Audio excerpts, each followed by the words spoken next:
Em primeiro lugar, desejo cumprimentar a todos os irmãos com a paz do Senhor. Estamos nesta noite reunidos para celebrarmos ao Senhor nosso culto de adoração, de louvor, mas também na sexta-feira, como de costume, fazemos um estudo sobre a palavra do Senhor, nosso culto doutrinário ou culto de ensino da palavra. Vamos orar ao Senhor. Senhor nosso Deus, nós te louvamos, te engrandecemos porque tu és bom, tua benignidade dura de geração em geração. Senhor, nesta noite queremos te pedir a tua bênção sobre todos nós que estamos reunidos para ouvirmos, Senhor, a tua palavra, mas também para te adorar, para te louvar, porque tu és bom. Senhor, toma nas tuas mãos os nossos pensamentos, a nossa mente, e que possamos, Senhor, ouvir de bom grado a tua palavra e a mensagem nela contida aos nossos corações. Ajuda-nos por misericórdia, te pedimos em nome de Jesus. Amém. Vamos ouvir alguns hinos da harpa cristã, como de costume, e logo depois estaremos entrando na palavra de Deus e desta feita, dando continuação aos estudos das sextas-feiras. Estamos falando baseados no livro do Apocalipse. Já falamos sobre a grande tribulação, o anticristo, falamos sobre o arrebatamento e agora nós vamos falar sobre as ressurreições. O que é que o livro do Apocalipse traz para nós acerca da ressurreição? E aí não somente falando sobre o Apocalipse, mas também levando em consideração algumas outras referências bíblicas com respeito à ressurreição. Que Deus abençoe a todos. Vamos louvar ao Senhor.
fazer menção da Bíblia Sagrada, a Palavra de Deus, após entoarmos esses louvores maravilhosos que tocam ao nosso coração, que tocam a nossa alma.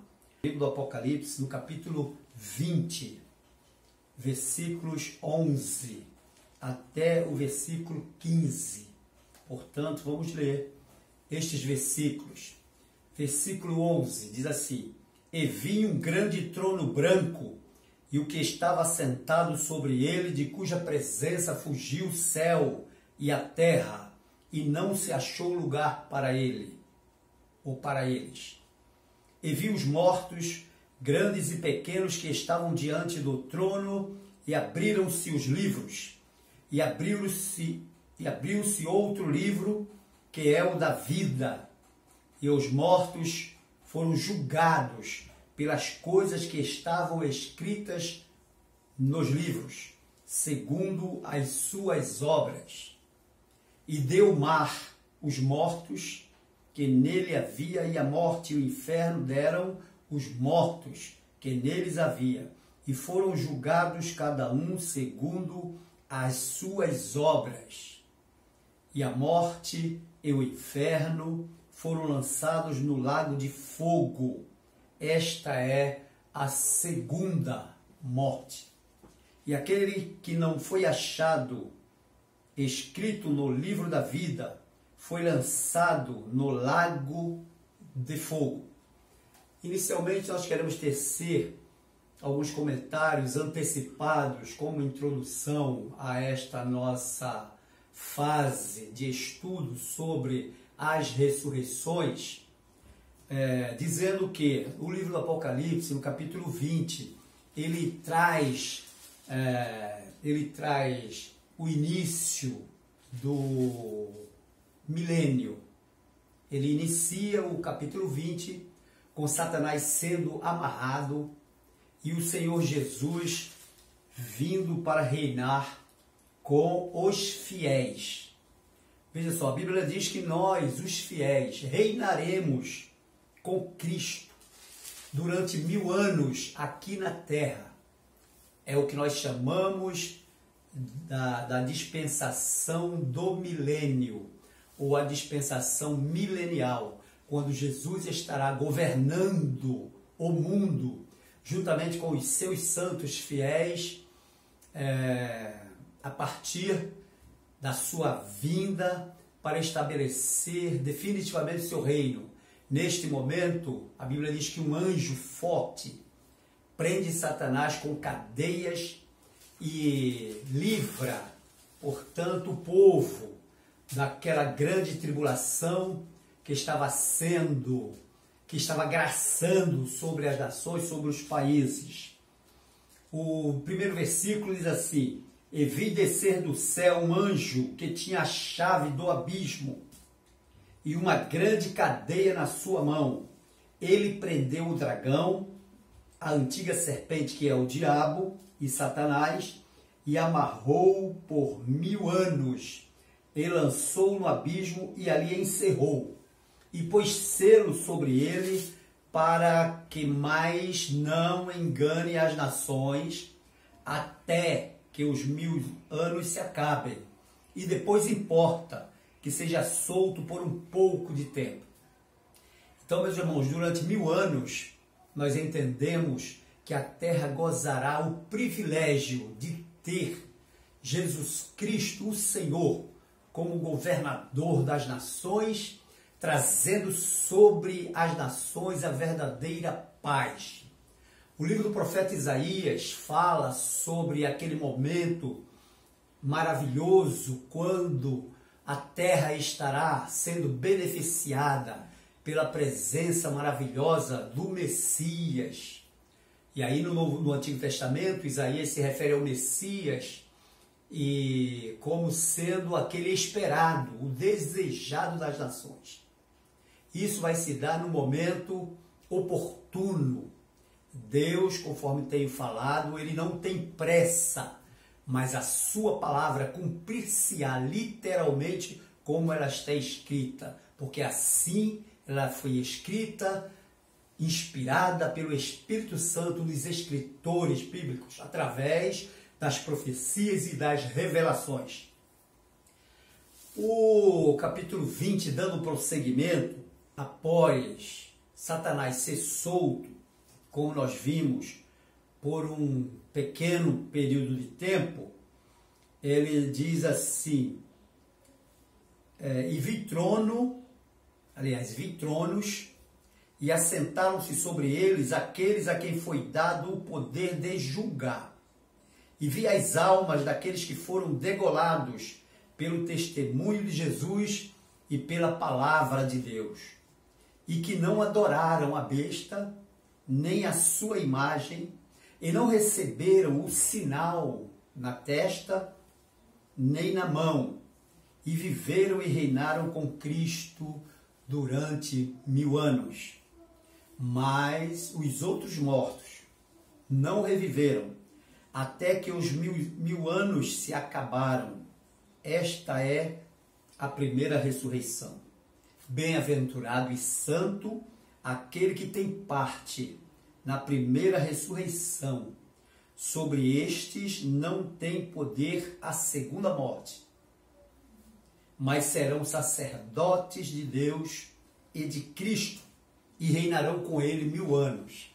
Aquilo que nós acabamos de falar, quando ele fala, bem-aventurado e santo aquele que tem a parte, ou tem parte na primeira ressurreição, sobre estes não tem poder a segunda morte, mas serão sacerdotes de Deus e de Cristo, e reinarão com ele 1000 anos.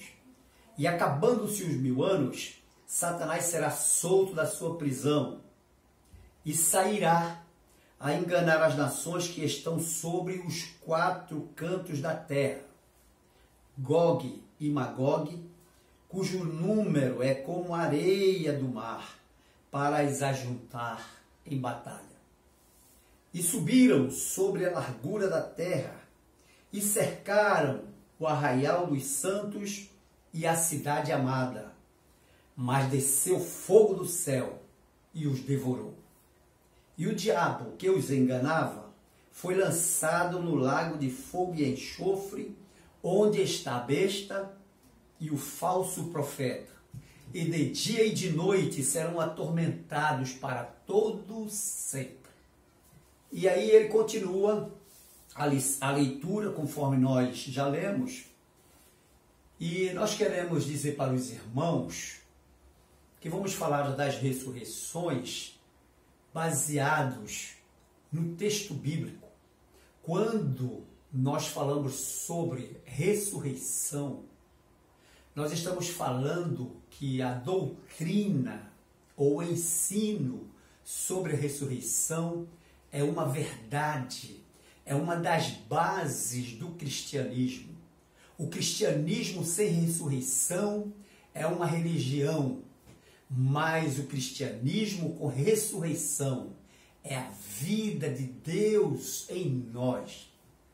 É abraçar esse plano estabelecido por Deus no eterno passado e que vem se cumprindo passo a passo de acordo com a sua bondade, com a sua misericórdia, com a sua benevolência. Meus prezados irmãos, quando nós oramos acerca de termos a revelação de Deus, da sua palavra, nós a temos porque o Espírito Santo que habita em nós nos concede esta revelação. A palavra de Deus, por si mesma, ela se interpreta.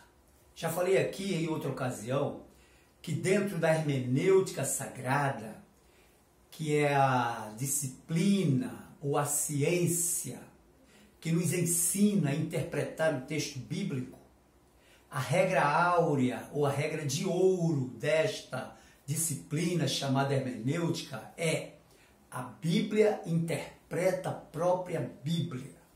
Então não há dificuldade na interpretação do texto bíblico quando nós levamos em consideração o contexto do assunto que estamos colocando em prática ou em evidência.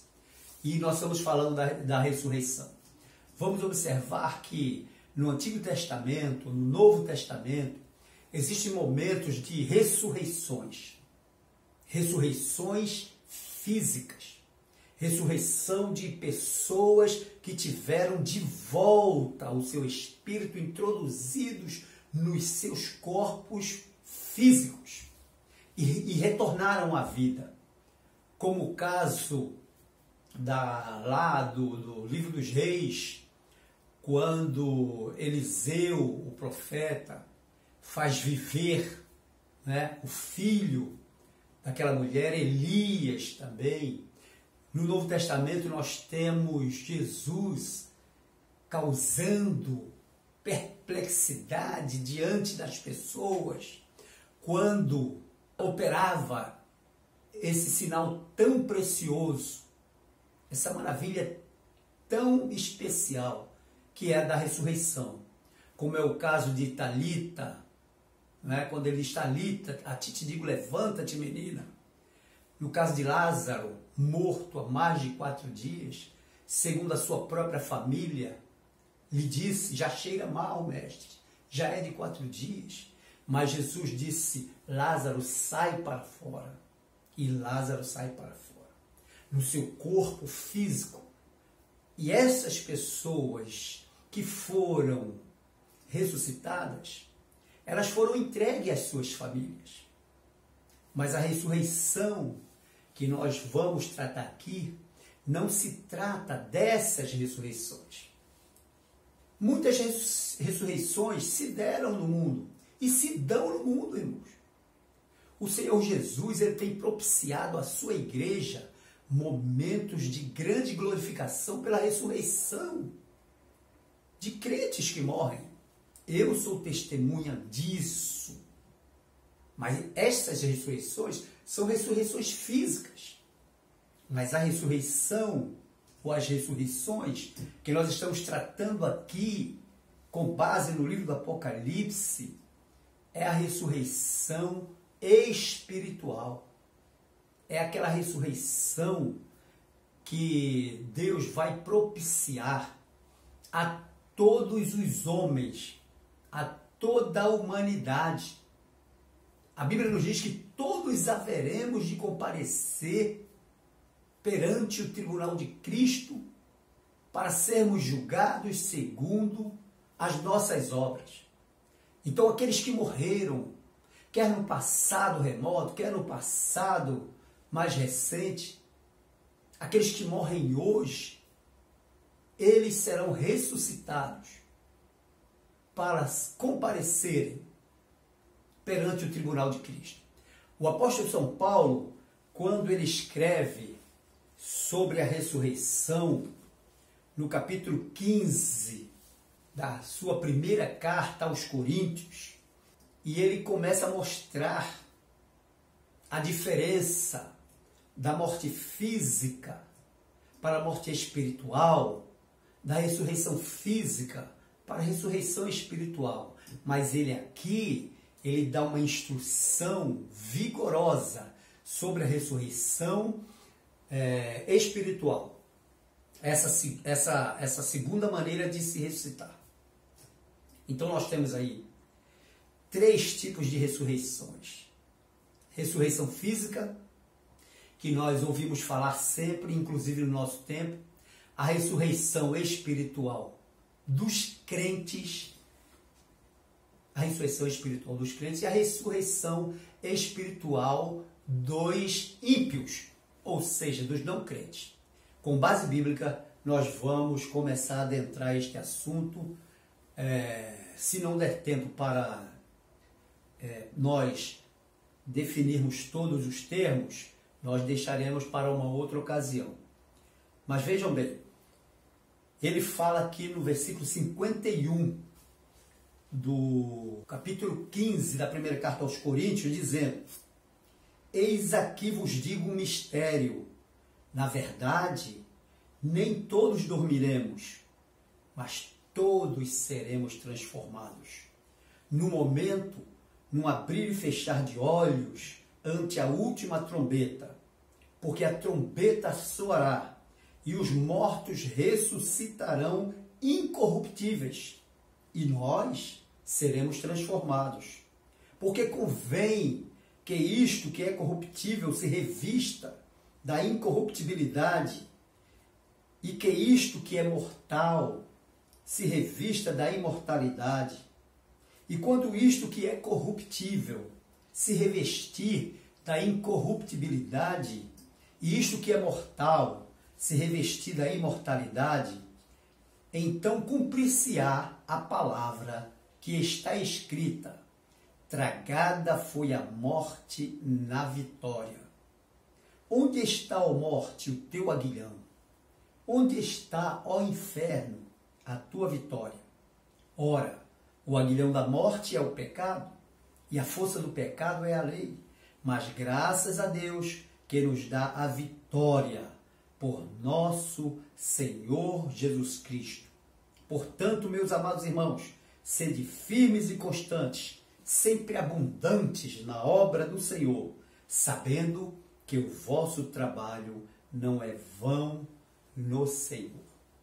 Quando Daniel estava recebendo toda a revelação, lá no seu livro ele anota acerca dos últimos tempos, no capítulo 12, no versículo 2 até o versículo 4, ele traça um roteiro muito interessante acerca do fim dos tempos.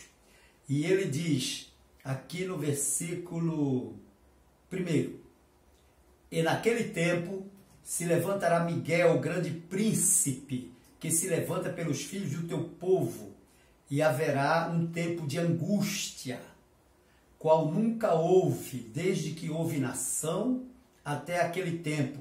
Mas naquele tempo livrar-se-á o teu povo, todo aquele que se achar escrito no livro.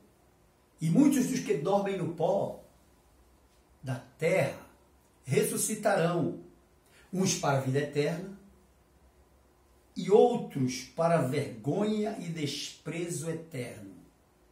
Os entendidos, pois, resplandecerão como o resplendor do firmamento, e os que a muitos ensinam a justiça refugirão como as estrelas, sempre e eternamente. E finalizando, ele diz, e tu, Daniel, fecha estas palavras e sela este livro até o fim do tempo. Muitos correrão de uma parte para outra e a ciência se multiplicará. Meus irmãos, esse texto, capítulo 12, esses textos iniciais que nós lemos, do primeiro versículo até o versículo 4, nos traz uma teologia profundíssima.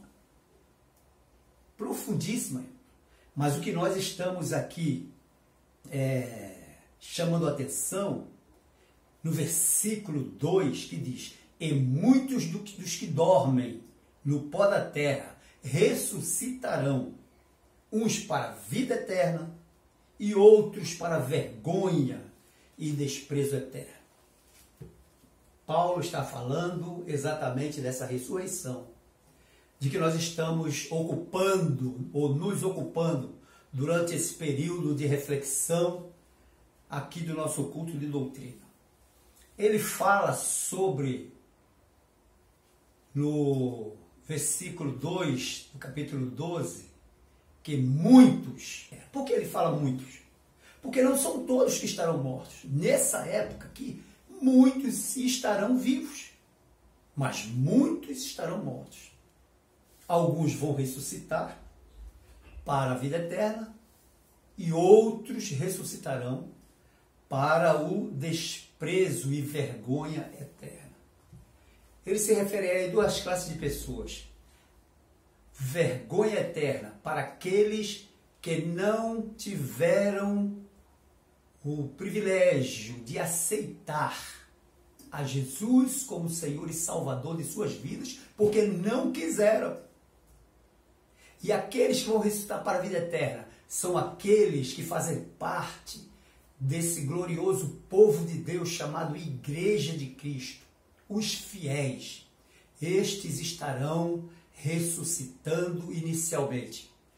Quando Paulo fala sobre esse assunto, a ressurreição, no capítulo 4 da primeira carta aos Tessalonicenses, do capítulo 14 ao capítulo 16, ele trata sobre o assunto do arrebatamento e também ele fala sobre a ressurreição. Ele diz aqui no versículo 51, que é uma referência dessa leitura lá de Tessalonicenses, ele diz: eis que vos digo um mistério.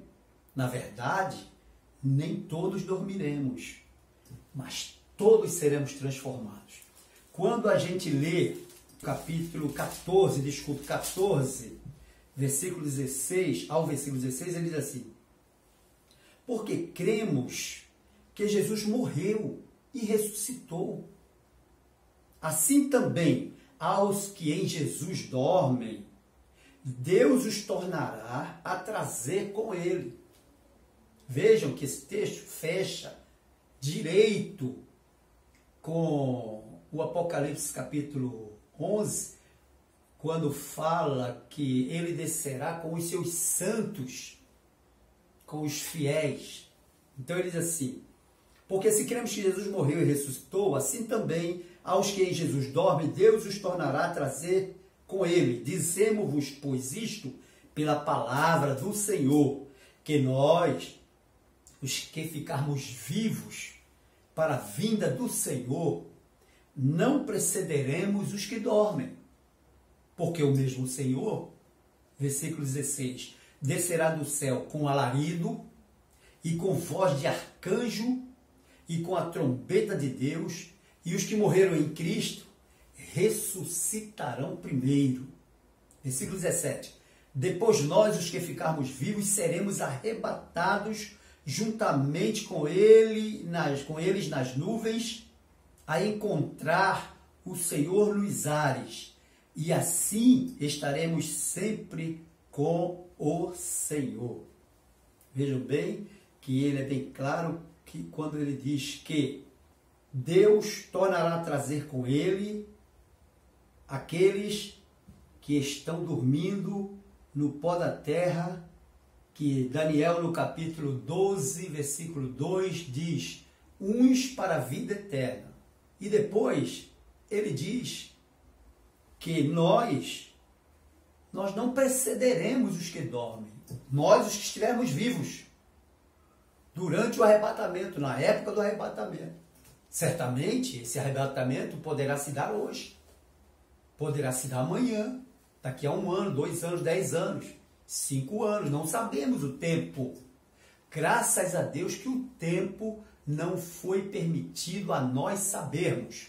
O próprio Senhor Jesus, quando perguntaram a ele, os discípulos eram curiosos como nós, acerca do que a Bíblia está falando, acerca da palavra de Deus, e eles disseram: Senhor, quando se darão essas coisas? Que sinais haverá na tua vida e da volta do Filho do Homem? E Jesus sempre tinha esta palavra: acautelai-vos para que ninguém vos engane. E quando perguntaram: quando será, Senhor? Quando vai acontecer? E ele disse: a hora e o dia ninguém sabe, a não ser meu Pai que está nos céus. Nem o Filho, mas somente o Pai que está nos céus. Então, irmãos, nós estamos vendo a palavra de Deus se cumprindo, já de muito tempo, as profecias se realizando. E atualmente, nesta pandemia, nós estamos vendo que é o relógio de Deus apontando para os últimos segundos da igreja na terra. A igreja será arrebatada. E Paulo diz assim: olha, aqueles que estão mortos em Cristo, ou seja, aqueles que passaram para a eternidade com Cristo, eles ressuscitarão primeiro. Eles ressuscitarão primeiro.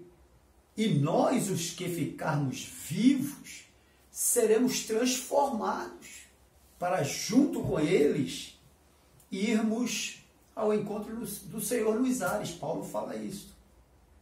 Ele fala: e os que morreram em Cristo ressuscitarão primeiro. E depois nós, os que ficarmos vivos, seremos arrebatados juntamente com eles das nuvens, a encontrar o Senhor nos ares. E assim estaremos sempre com o Senhor. Aqui, 1 Coríntios, capítulo 15, 51, ele diz assim, olha, eis que vos digo um mistério, na verdade, nem todos dormiremos, quer dizer, nem todos vamos morrer, mas todos seremos transformados. Porque para ir para o céu, nós não iremos com esse corpo, nem com este sangue. A Bíblia diz assim, porque carne e sangue não herdarão o reino de Deus. Nós teremos um corpo glorificado, que no capítulo 15 que lemos, fala muito sobre incorruptibilidade, ou seja, algo que não se destrói, algo que não se corrompe. Assim será o nosso corpo. Então, meus prezados irmãos, é interessante nós observarmos que no versículo 58, depois deles falar sobre essa incorruptibilidade que nós vamos adquirir, os mortos em Cristo ou os vivos em Cristo, nós vamos ver que ele diz, portanto, meus amados irmãos, sede firmes e constantes, sempre abundantes na obra do Senhor, sabendo que o vosso trabalho não é vão no Senhor. Então, o que é que nós estamos fazendo? Estamos trabalhando para o Senhor? Olhe que nós passaremos pelo julgamento, pelo crivo de Jesus. Veja o que a palavra diz. Todos haveremos de comparecer ante o tribunal de Cristo para prestar contas ao Senhor das suas obras.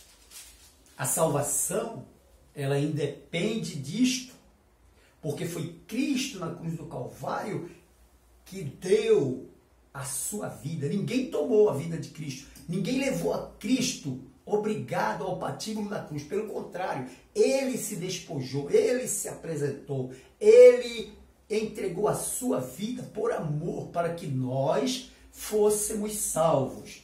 Então é necessário, irmãos, que nós tenhamos a certeza da salvação. Por que é que você é salvo? Eu sou salvo porque Jesus me salvou. Ele deu a sua vida na cruz do Calvário. Agora, eu tenho uma contrapartida, e essa contrapartida não é para comprar da minha salvação, porque eu já ganhei a salvação. Eu vou praticar obras para o Senhor, ser abundante na casa do Senhor, para que eu tenha o meu galardão. A palavra galardão significa recompensa. As obras contam para na ressurreição nós estarmos diante de Deus de uma forma gloriosa. Salvos seremos, mas as obras contam. Esforço no trabalho, no ganhar almas, no viver em santificação, ajudando uns aos outros. Essas obras contam.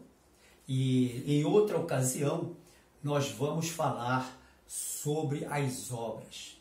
As obras não salvam, mas elas nos levam a patamares de recompensas. E nós vamos ver isso na Bíblia. Então nós falamos sobre as 3 ressurreições.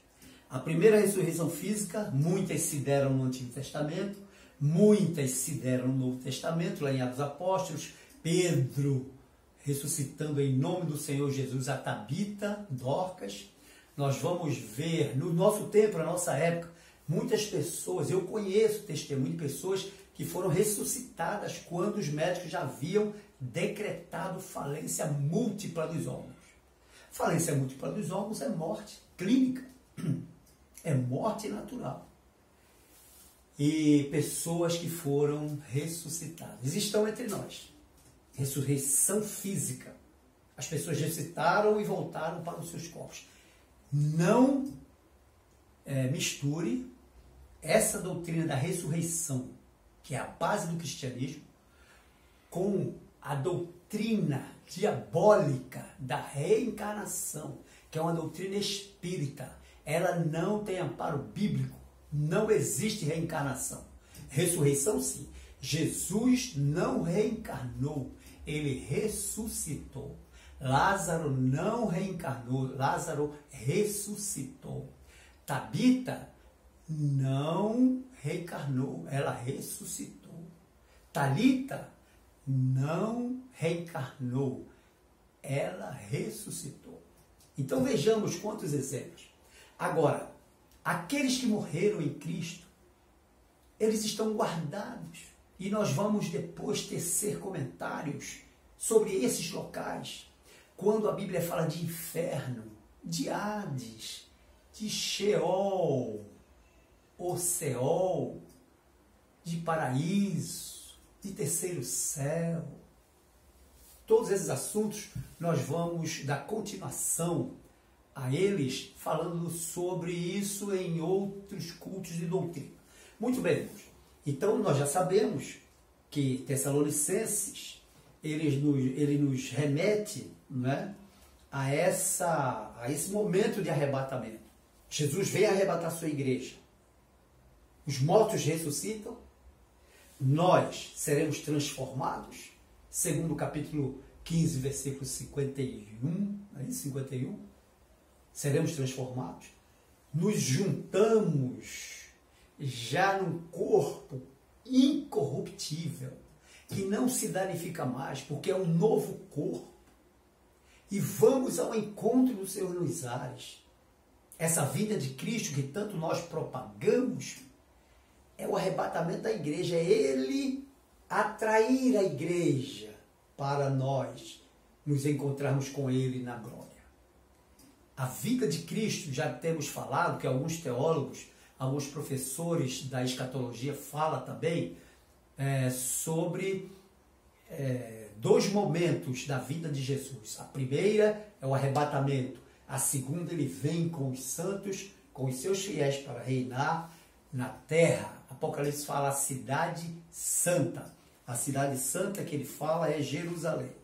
E aqui no capítulo 20, a partir do versículo 11, quando ele fala sobre o grande trono branco, ele está falando de um outro julgamento. Trono é para julgamento. O primeiro julgamento se dá com a igreja no céu. É o julgamento dos crentes para receberem os seus galardões. O crente vai ser julgado porque, segundo a Bíblia, Deus é um justo juiz. Se ele é justo, ele não pode deixar de julgar os crentes. Ele vai julgar os crentes. Mas não para a salvação, porque os crentes já estão salvos. Conforme nós falamos anteriormente, o crente vai ser julgado para as obras. Ou, em outra ocasião, vamos falar sobre essa gradação de obras que a Bíblia nos apresenta como sendo uma verdade. E o livro do Apocalipse fala sobre esse outro julgamento, o julgamento do trono branco, que é quando após Satanás será solto e tentará enganar as nações, os homens estarão preparando uma guerra muito grande contra o Senhor que estará reinando.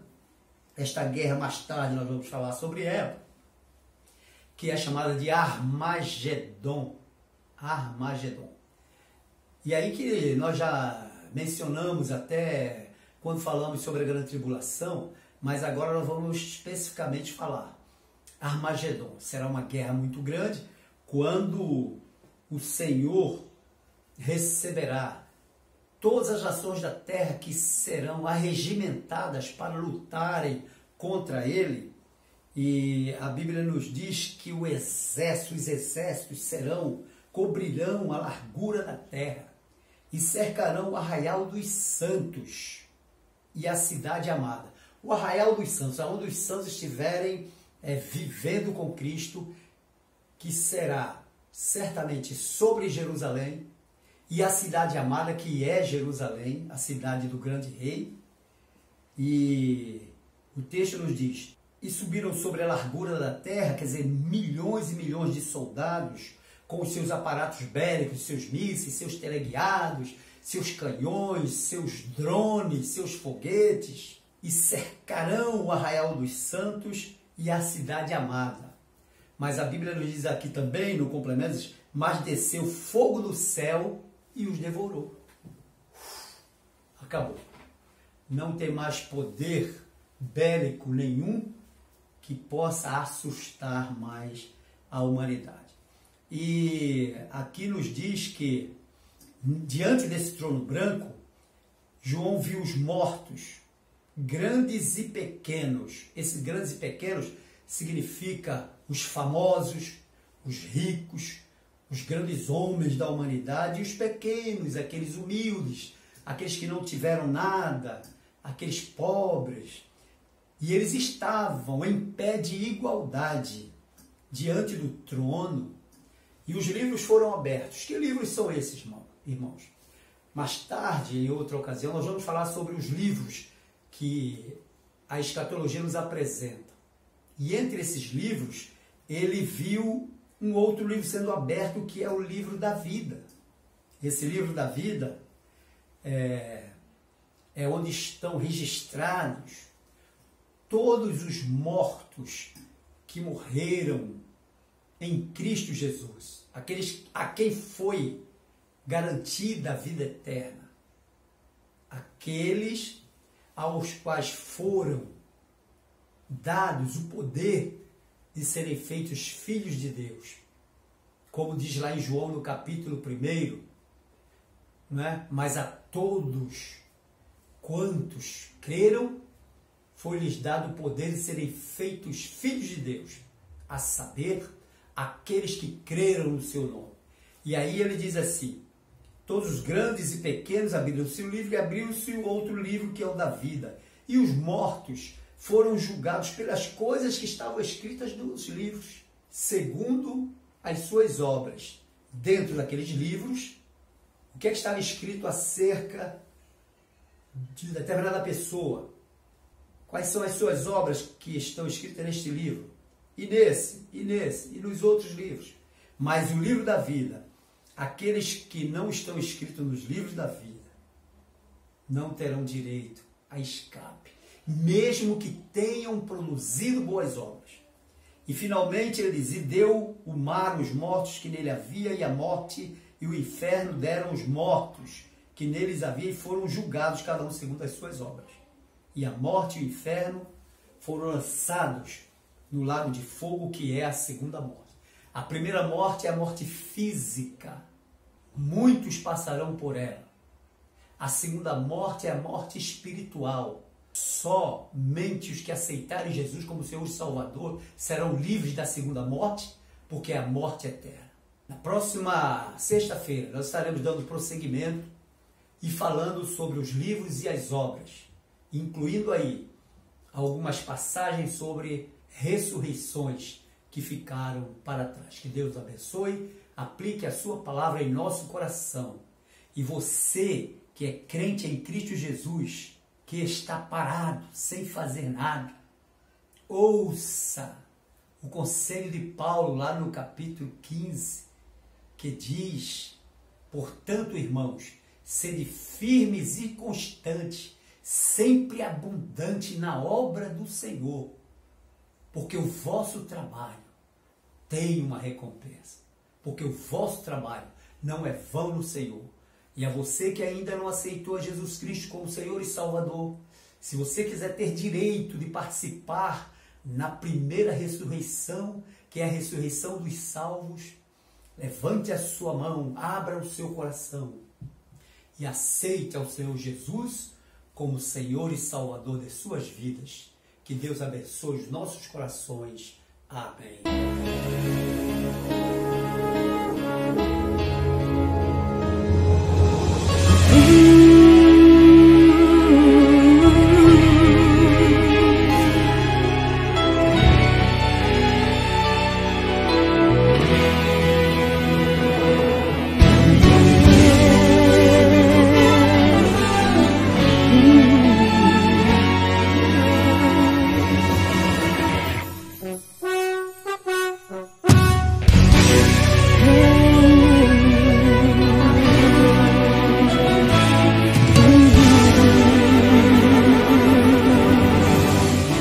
Quando a última trombeta o anjo tocar, anunciando a volta do Filho de Deus, a lei da gravidade não impedirá aquele que é salvo de subir para o céu.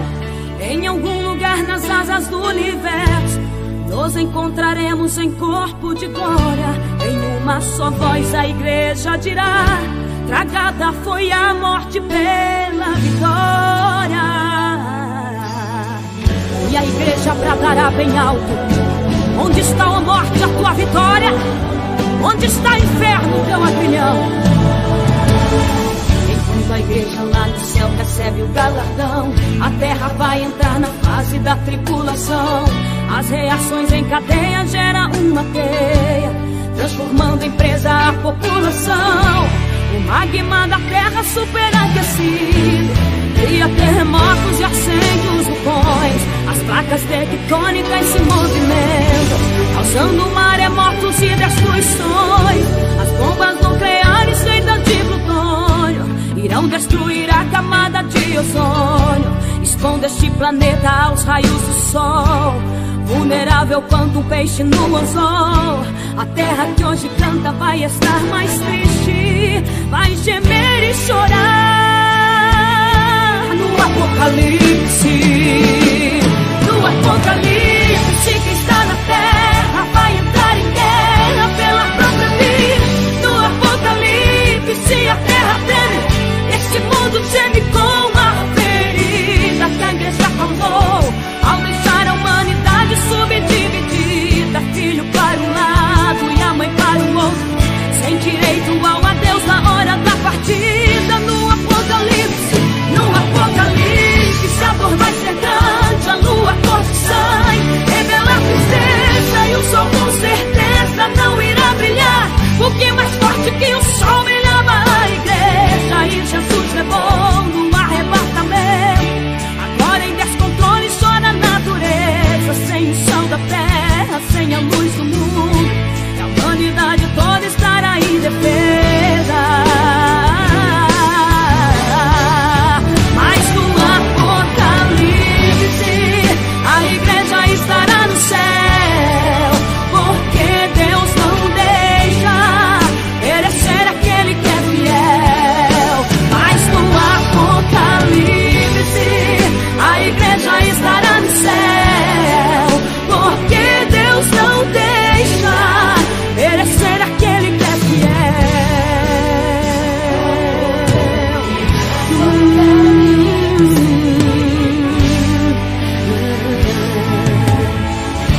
O magma da terra superaquecido cria terremotos e acende os vulcões. As placas tectônicas se movimentam, causando maremotos e destruições. As bombas nucleares feitas de plutônio irão destruir a camada de ozônio, expondo este planeta aos raios do sol. Vulnerável quanto um peixe no anzol, a terra que hoje canta vai estar mais triste, vai gemer e chorar.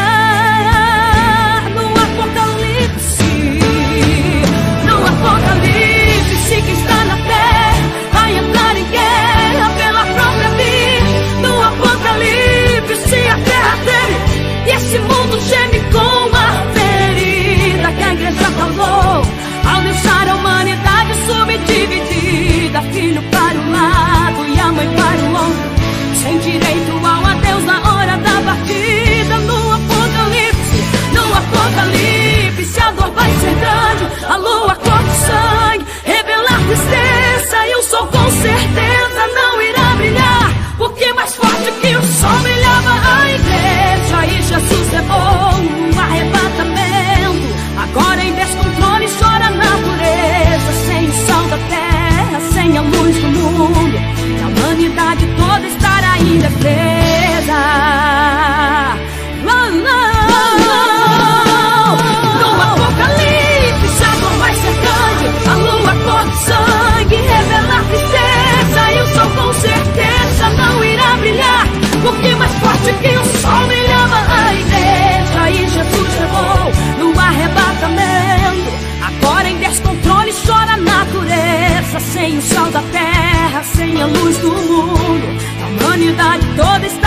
defesa. Mas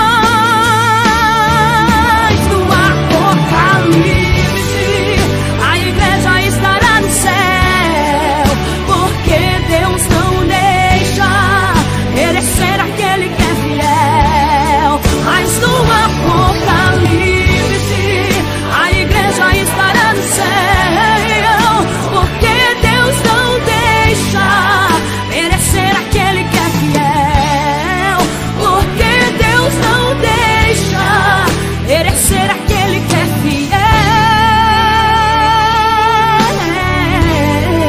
fiel. Aquele que é fiel.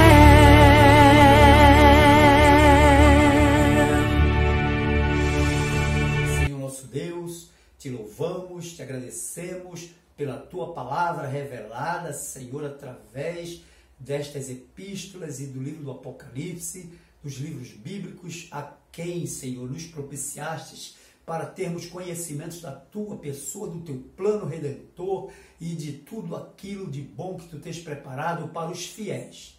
Agora, Senhor, despede-nos na tua paz deste culto e abençoa-nos grandemente, em nome do Senhor Jesus. Amém.